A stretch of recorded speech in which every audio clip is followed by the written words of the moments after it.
আমি যখন এই ভিডিওটি করছি তখন জাতীয় সংসদের অধিবেশন চলছে। সংসদের প্রধান বিরোধী দল তারা একটি নোটিশ সংসদে উপস্থাপন করেছে। বিষয়বস্তু হলো যে জুলাই সনদ নিয়ে তারা আলোচনা করতে চায়। সংসদের যে বিধি আছে সেই বিধি মোতাবেক তারা আলোচনা করতে চায় এবং সেভাবে তারা নোটিশ দিয়েছে। এই আলোচনা নিয়ে সংসদ বেশ কিছুক্ষণ উত্তেজিত ছিল। এর কারণ হলো বিরোধী দল তারা চাচ্ছিল যে সংসদের যে ট্র্যাডিশন আছে সেই ট্র্যাডিশন অনুযায়ী আগে বেসরকারি সদস্যদের মানে যারা মন্ত্রী নন, সরকারি দল এবং বিরোধী দল এদের সবাইকেই বেসরকারি এমপি বলা হয়। তো তারা মন্ত্রীদেরকে প্রশ্ন করবে, প্রশ্নোত্তর পর্ব ৭১ বিধি অনুযায়ী আবার এটা উত্তর দেওয়া হবে। তো এটা হলো সংসদ শুরুর প্রথমে এই কাজটি করতে হয় এবং এটা শেষ হলে পয়েন্ট অফ অর্ডার হতে পারে। এটা শেষ হলে এই যে নোটিশ দেওয়া হয়েছে সেই নোটিশ অনুযায়ী আলোচনা হতে পারে। এখন বিরোধী দল এবার বেশ প্রস্তুতি নিয়ে গেছে যে এইটা তারা ইমিডিয়েটলি আলোচনা করতে চায়। তো হুইপ, স্বরাষ্ট্রমন্ত্রী, স্পিকার সবাই চাচ্ছে যে সংসদের যে কনভেনশন রয়েছে সেই কনভেনশন অনুযায়ী এই প্রশ্নোত্তর পর্ব শেষের পরে এটা আলোচিত হবে। কিন্তু এটা নিয়ে বিরোধী দলের যারা লোকজন তারা হইচই করছে, তারা বলছে যে না ঠিক আছে ৭১ বিধিতে প্রশ্নোত্তর পর্ব সেটা ঠিক আছে, কিন্তু ৬৪ নম্বর যে বিধি আছে সেই বিধি অনুযায়ী জনগুরুত্বপূর্ণ বিষয় হলে প্রশ্নোত্তরের আগে সে বিষয়টি আলোচনা করা যেতে পারে। এবং এখানে জুলাই সনদ বা জুলাই অভ্যুত্থান এর চাইতে এই বাংলাদেশে জনগুরুত্বপূর্ণ বিষয় আর নেই। এটি নিয়ে সংসদে যখন আলোচনা চলছিল ঠিক সেই বিষয়টা নিয়ে আমি এখন আলোচনা করছি। পরবর্তীতে স্পিকার কিছু রুলিং দিয়েছেন বা বিরোধী দল এটা কিভাবে মেনে নিয়েছে সেটা হয়তো আপনারা পরবর্তীতে দেখতে পাবেন। এখন আপনারা জানেন যে গত ১৭ মাসে ডক্টর মোহাম্মদ ইউনূসের সরকার একটা সংস্কার কমিশন করেছিলেন এবং অনেকগুলো সংস্কার প্রস্তাব তারা রচনা করে রাজনৈতিক দলগুলোর কাছ থেকে স্বাক্ষর রেখেছে, অঙ্গীকার রেখেছে যেগুলো তারা নির্বাচিত হলে প্রথমে এটা তারা পাশ করবে এবং সে অনুযায়ী তাদের যে অ্যাগ্রিমেন্ট জুলাই সনদ, সেই জুলাই সনদে তারা স্বাক্ষর করেছে। আবার সেই জুলাই সনদকে আইনগত ভিত্তি দেওয়ার জন্য রাষ্ট্রপতি অর্ডিন্যান্স জারি করে এটা আইনগত বৈধতা দিয়েছে। তো সেই অর্ডিন্যান্স অনুযায়ী এবং একই সঙ্গে জুলাই সনদের যে কনভেনশন তারা বলছে বিরোধী দল, সে অনুযায়ী আগে এই পার্লামেন্টটি মূলত একটা কনস্টিটিউশনাল অ্যাসেম্বলি রূপে কাজ করবে এবং তারা শপথ নেবে প্রথমে এই কনস্টিটিউশনাল অ্যাসেম্বলির সদস্য রূপে।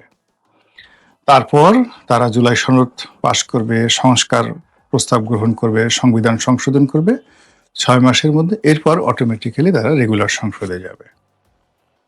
তো ডক্টর মোহাম্মদ ইউনূস এবং তার যারা সহযোগী তাদের যে মাস্টার প্ল্যান ছিল, তাদের যে পরিকল্পনা ছিল, পুরো জিনিসটাকে উল্টে দিয়ে বিএনপি নির্বাচনের পরপর তারা পূর্ণাঙ্গ সংসদ চালু করেছে। আর ওই ব্যাপারে তাদের বক্তব্য হলো যে না, ওই কাজের জন্য কোনো আলাদা শপথ গ্রহণ করার দরকার নেই, এই সংসদই সবকিছু হবে। তো বিরোধী দল তারা চিন্তা করছে যে যদি জুলাই সনদ বাস্তবায়িত না হয়, যদি সংস্কার বাস্তবায়িত না হয়, তাহলে বিএনপির যে ক্ষমতা এটা আওয়ামী লীগের মতোই হবে, বরং আরো বেশি হবে। যেহেতু এখন আওয়ামী লীগ নেই, আর আওয়ামী লীগ অতটা পারেনি, এর কারণ হলো তখন বিএনপি জামাত মাঠে ছিল। এখন জামাত সংসদে আর আওয়ামী লীগ দেশ ছাড়া, ফলে বিএনপির যে ব্রুট মেজরিটি আছে তাদের ধারে কাছে যাওয়া যাবে না। এক। ২ নম্বর হলো যে যদি জুলাই সনদ বাস্তবায়িত না হয়, তাহলে পুলিশ হত্যাকাণ্ডের বিচার থেকে শুরু করে অন্য যে সকল দাবি দেওয়া উঠছে এবং সেই বিচারে বিরোধী দলকে কাট্টুস করার জন্য, স্কুইজ করার জন্য সবকিছু করা সম্ভব। ফলে এটা তাদের একটা জীবন মরণ সমস্যা ১১ দলীয় জোটের। এবং ডক্টর মোহাম্মদ ইউনূস থেকে শুরু করে অন্য যারা গত ১৭ মাস ছিলেন তাদের সবাইকে যদি বাঁচতে হয়, তাহলে এই জুলাই সনদ হুবহু তারা যেভাবে তৈরি করেছে সেইভাবে পার্লামেন্ট থেকে পাশ করাতে হবে। আদারওয়াইজ তারা today tomorrow even after 50 years, ৫০ বছর পরেও তারা এর দায় থেকে মুক্তি পাবে না। আর রাষ্ট্রের যে পুলিশ বা অন্যান্য যে সকল শৃঙ্খলা বাহিনী রয়েছে, তার সঙ্গে সঙ্গে সিভিল সার্ভিস রয়েছে, যারা জুলাই আগস্ট বিপ্লবের সময় মারাত্মকভাবে ক্ষতিগ্রস্ত হয়েছেন, তাদের প্রতিশোধ এবং জিঘাংসার দ্বারা এই যে জুলাই আগস্টে যারা বিপ্লবী, তারা সারা জীবন সন্ত্রস্ত থাকবেন, ভীত সন্ত্রস্ত থাকবেন। তো এটা নিয়ে সরকার এবং বিরোধী দলগুলো একটা টাগ অফ ওয়ারে চলে এসছে। এখন এটার পরিণতি কি হতে পারে সেটা সময় হলে দেখা যাবে। কিন্তু আমি দুটো বিষয় নিয়ে আলোচনা করব শুধু এখানে। অর্থাৎ এই জুলাই সনদ বাস্তবায়ন রাজপথে হবে না সংসদে হবে, আলাদা কনস্টিটিউশনাল অ্যাসেম্বলিতে হবে, কারা বিজয়ী হবে সেটা নিয়ে আমি আলোচনা করব না। আমি শুধুমাত্র যে জিনিসটা আলোচনা করতে চাই, তার ১ নম্বর বিষয় হলো জুলাই সনদ। জুলাই সনদের ৩ থেকে ৪টি পার্ট আছে। অর্থাৎ এই যে সনদটি রচিত হলো, এর আইনগত ভিত্তি কি? এটি রাজনৈতিক পক্ষসমূহ রাষ্ট্র জন্য এই মুহূর্তে কতটা বাধ্যবাধকতা সৃষ্টি করে। ১, যে প্রক্রিয়াতে এটা করা হয়েছে, অর্থাৎ যেভাবে তৈরি করা হয়েছে, যেভাবে স্বাক্ষর নেওয়া হয়েছে, এগুলো সঠিক কিনা।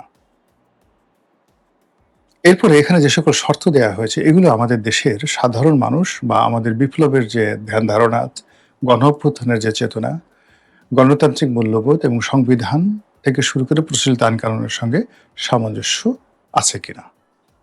সর্বশেষ হলো যে এটি যেভাবে রাষ্ট্রপতি এটাকে অর্ডিন্যান্স জারি করেছেন, রাষ্ট্রপতি এটা পারেন কিনা, আর রাষ্ট্রপতি এটা করেছেন কিনা, আর এটার ফলে কোনো আইনগত ভিত্তি তৈরি হয়েছে কিনা। এই গেল জুলাই সনদের বিষয়।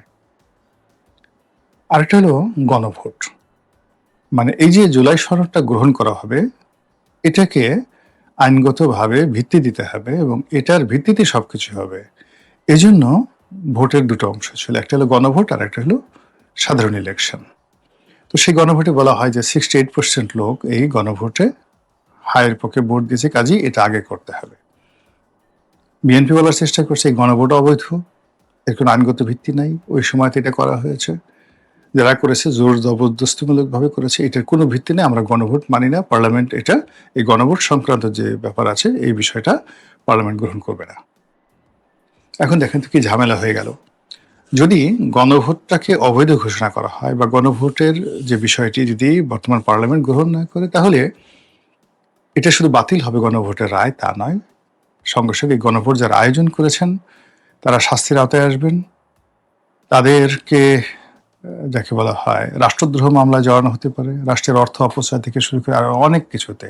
ফলে এই গণভোটের সাথে ইলেকশন কমিশন, রাষ্ট্রের প্রধান কর্তা ব্যক্তি থেকে শুরু করে কেন্দ্রীয় ব্যাংক এখানে টাকা খরচ করেছে এই গণভোটের পক্ষে, বিভিন্ন ব্যাংক বিমা তারা বিজ্ঞাপন দিয়েছে, সরকারি কর্মকর্তারা গণভোটের পক্ষে প্রচারণা চালিয়েছে, সবগুলার চাকরি নিয়ে টানাটানি লাগবে।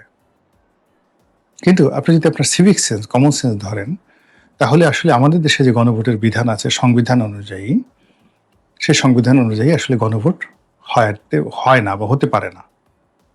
যেটা হয়েছে এটা অবৈধ, বেআইনি।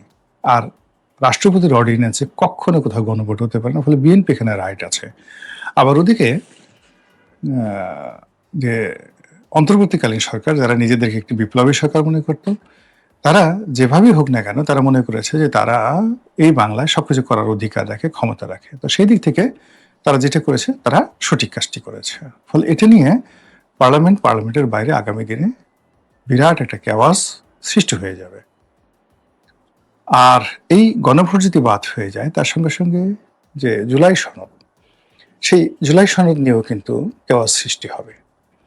আর কেওয়াস সৃষ্টি হলে আবার সেই থার্ড পার্টি, আবার সেই পঞ্চম বাহিনী, আবার সেই ডিপ স্টেট থিওরি, আবার সেই পশ্চিমা শক্তি, আবার আওয়ামী লীগ, আবার দিল্লি, আবার পিন্ডি, কি হবে আমাদের রাজনীতিতে?